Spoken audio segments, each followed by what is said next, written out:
Hello guys, good morning. Ating uling maya-maya. Catch of the day. Siguro mga 1 kilo kalahati ito. Sa laot.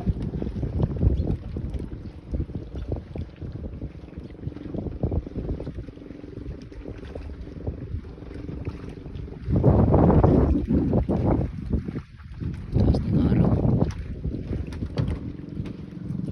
Ilagay natin sa ating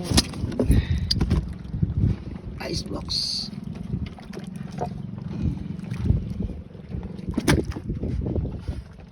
Tsaka yung sagisi. Ito naman ang tawag sa Tagalog. Timbungan to, timbungan.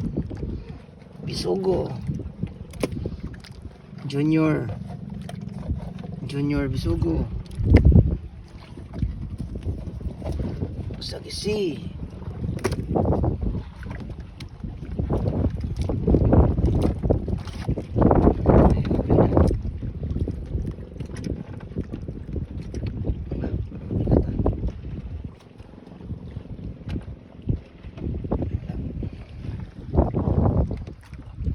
See you guys.